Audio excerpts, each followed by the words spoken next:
on David Brainerd, one of America's greatest saints. He was dying of tuberculosis. It's not how long you live, it's how you live that matters.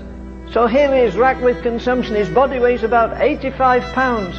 Did that little man dying there, a man that lived with the Indians, a man that hardly ever got a decent meal, he ate berries, he slept with the Indians, they let him sleep in a wigwam or a beaten up building, and he says, well, I never get a decent meal, but oh, God is so real.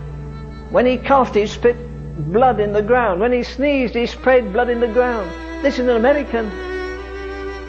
See that every one of our young preachers gets a copy of the life of David Brainerd, to stir them to action, to stir them to sacrifice, to get their focusing straight. They're not living for eternity, they become professional preachers. They're happy to go along and preach in a nice place. Get their eyes on eternity. Therefore they must read David Brainerd. Did David Brainerd, as he prayed there, dying, gasping for breath, did he ever dream a young man in England, a young Baptist by the name of Carey, would read that biography and it would send him to India? He could really say what we sing, God help us, I lay in dust, life's glory dead. Put your so-called faith and love into action. Lay in dust your pride, forget it. Who cares whether you wear designer clothes or not? Who cares whether you have the best ring or anything, the best car? Doesn't matter. You should have a prayer meeting in your church every morning and the pastor should be there to lead it. It's his business to be an example, not a talker. If you don't have a praying pastor, forget it. When I pastored a church in England in my 20s, that was in 1934, we had 7 prayer meetings a week. We had a half night of prayer Saturday night. Do you wonder people lined up outside the church to get a seat? Do you wonder the glory of the Lord filled the place? Do you wonder we never had a sports program in any period at all? We had throngs of young people, dozens of them in about 5 different parties went out to our street meetings. I didn't have to urge them and whip them, they caught a light, they were ablaze.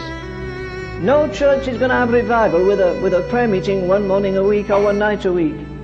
This is a time for blood, sweat and tears. If fellows can lose all their rights and go up to, what do you call it, West Point, listen, if they can do it, dear God, can't we do it? What are you shrugging up in that little church for? Because it never hurt you to go. Because nobody fasts, nobody prays, nobody weeps. Your preacher's dry-eyed, he talks. How in God's name do they do it? I don't know.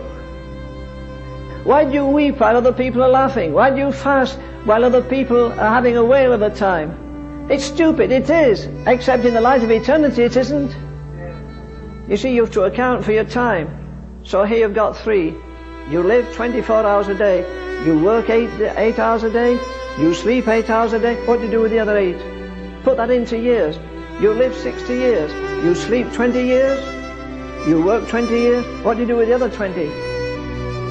As I've said to you, if I could push the door of heaven and you could peep into it for 5 minutes, you'd never backslide.